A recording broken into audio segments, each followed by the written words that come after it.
Are you here? Stop writing, please. So we're rounding up external finance. So we need to know, for external finance, it simply means we're sourcing for fund outside of the business. We talked about overdraft, we talked about loans, we talked about mortgage, debentures, and the rest. So we're rounding it up today. So the first one we need to talk about is leasing.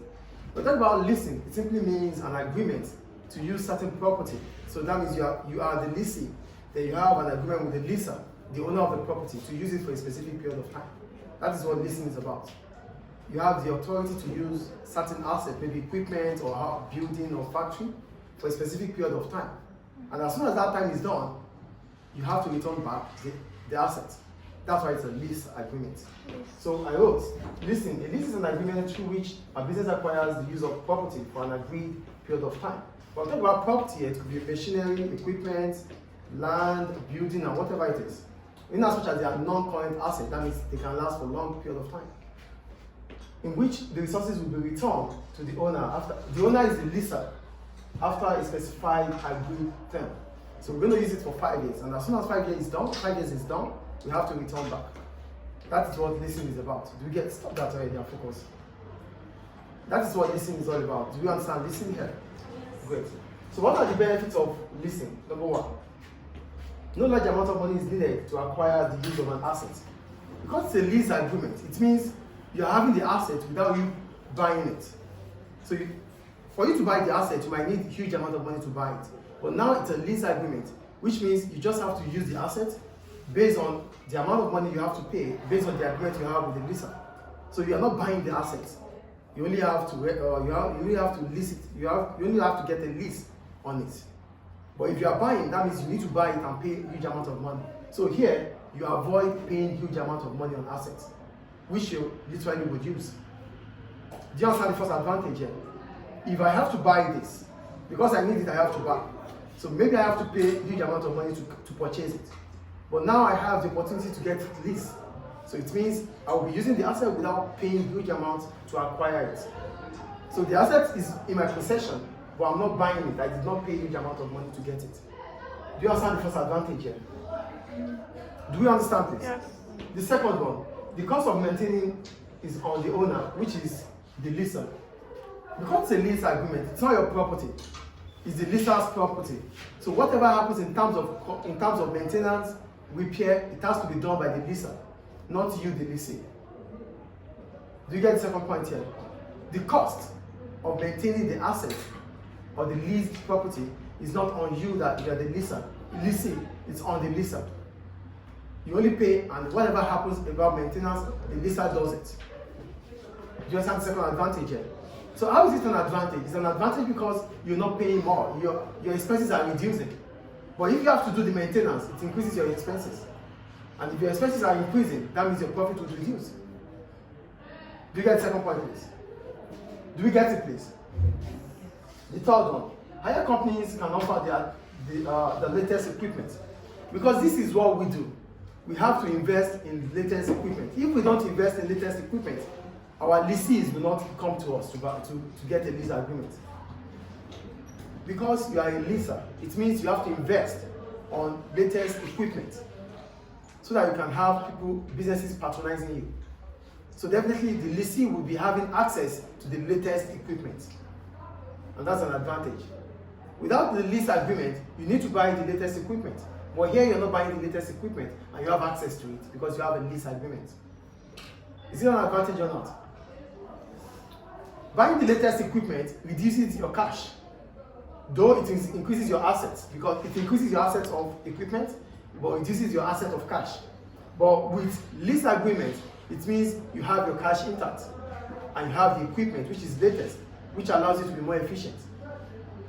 That's the advantage about it. Do we get it or not, please? The next one, if equipment is required occasionally, lessee won't need to buy then. So if I only need it once in a year or once in a month, buying it is just a waste of money.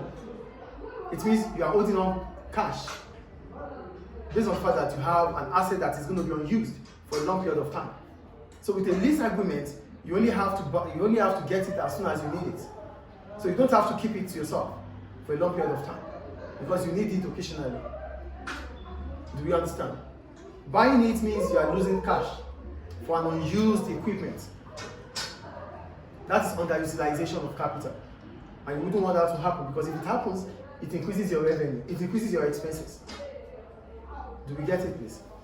Do we get it, please? Leasing is ideal for a new business, as it is convenient than any other sort of external finance. As a new business, you might not have access to more finance with you, more fund, because you're just starting new. So a lease agreement would be ideal. Instead of looking for money here and there, you might not get, because you might be considered as a high risk. But with a lease agreement, you might be able to do whatever you want to do without actually buying them. As a new business, you might have equipment that you don't have the financial capability to get. So a lease agreement is ideal at that point in time. Do we get it? Yes. However, leasing in the long run might be expensive than acquiring the asset. If you have to put together the amount of money you pay on lease, it might be more than buying the equipment itself. In the long run, not in the short run. In the short run, it's good. It's good for you because it reduces your expenses. You are able to have access to what you might not be able to have access to if you have to buy it yourself. But in the long run, when you put all the amount of money spent on that lease agreement together, you might have acquired that asset. Do we get it? Well, for every decision we make, there's always going to be an opportunity cost. Do you understand? And lastly, a property under lease cannot be used to secure a loan. So, because the property, this goes to the lessee and the leaser. Because the property is under lease, it means it does not belong to either the owner at that point in time or the borrower. So, which means whenever the lessee or the leaser needs money from the bank, it can't use this asset as a mortgage, as a collateral, because the asset is under a contract. You don't use a property under contract to get as a collateral, because at that point in time, the usage is in between the lessee and the leaser. So bank doesn't want that. Bank wants single ownership. Do we understand? That's the problem about leasing. Sometimes it's not good for the owner or the leaser or the lessee, because the owner might need to take a loan from the bank, but he or she cannot use a lease agreement or a leased property to get a loan. Is it clear? Any question about that? Another source of external finance is trade credit. For trade credit, it simply means we buy now to pay at a later date. So as soon as we can sell to our customers on credit, we can also as well buy from our suppliers on credit. So buying from our suppliers on credit means we defer the payment until the next time. So that means we have a credit supplier. That's what we call trade payables, a creditor. We have to pay at a later date. So that's another way to source for fund. The advantage about this is that it allows you to use the money that you are supposed to pay to the trade payable, use it for something else. It improves your cash flow. If you have to buy 100 of these now, and you have to pay at this point in time, it means that amount of money you are paying will not be with you at that present time. Yes or no? But if you are buying it on credit, it means the amount of money you are supposed to pay at the point of buying it, you did not pay. You can use it for something else. That's what trade payable is about. Do we get it or not? It is trade payable because we are getting goods from our suppliers to pay at a later date. But the payment shouldn't exceed 90 days.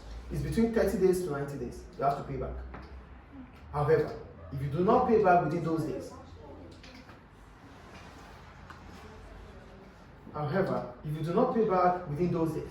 it might destroy the relationship you have with the supplier, because the supplier trusted you. But for the fact that the trust has been jeopardized, then you might not have another time or another opportunity. Do you understand trade credit here? And the last one is grants. For grants, it simply means you have, please touch her to put her head up.